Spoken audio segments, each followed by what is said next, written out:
Welcome to great home makers.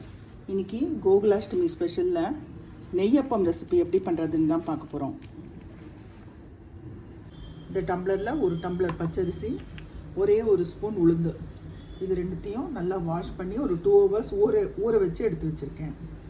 ஒரு mixie ஜாரில் ஊறின அரிசியும் பருப்பையும் தண்ணியெல்லாம் நல்லா வடிய விட்டுட்டு ஆட் பண்ணிக்கலாம். ஒரே ஒரு சிட்டிகை உப்பு ஆட் பண்ணிக்கலாம். ஃபஸ்ட்டு இதை அரைச்சிக்கலாம். இதுலேயே நல்லா பழுத்த ஒரு வாழைப்பழத்தை ஆட் பண்ணிக்கலாம். அதோட ஃப்ரெஷ் தேங்காய் ஒரு 2 டேபிள் ஸ்பூன். எந்த கப்பில் அரிசி எடுத்தேனோ அதே கப்பில் 1 கப் வெல்லம் ஆட் பண்ணிக்கலாம். இதை இப்போ அரைச்சிக்கலாம். அப்பத்துக்கு மாவு அரைச்சாச்சு.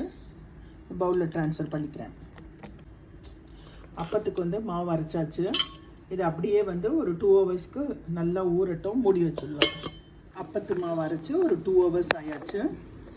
ஏலக்காய் பவுடர், பொடியாக நறுக்கின முந்திரி பருப்பு கொஞ்சம், ஒரு ஸ்பூன் நெய், எல்லாத்தையும் சேர்த்து நல்லா மிக்ஸ் பண்ணிக்கலாம். அப்பத்து மாவு அரைச்சி உடனே பண்ணுறதை விட ஒரு 2 hours கழித்து பண்ணும்போது அப்பத்தோட டேஸ்ட் இன்னும் நல்லா இருக்குங்க. குழி பணியாரக்கல் போட்டிருக்கேன். எண்ணெயும் நெய்யும் சேர்த்து போட்டிருக்கேன். இதில் எண்ணெய் நல்லா காஞ்சப்புறம்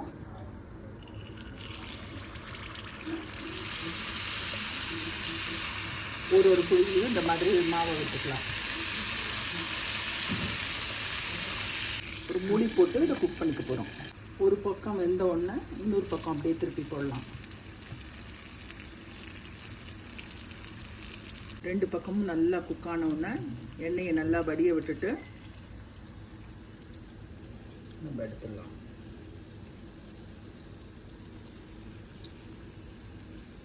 இன்னைக்கு நெய்யப்பம் ரெசிபி தான் பார்த்தோங்க. ரொம்ப சாஃப்டாக ரொம்ப சூப்பராக இருக்குங்க இந்த அப்பம். கண்டிப்பாக நீங்களும் இந்த கோகுலாஷ்டமிக்கு ட்ரை பண்ணி பார்த்துட்டு உங்கள் கமெண்ட்ஸை சொல்லுங்கள். Like, share, subscribe to this channel. Thank you.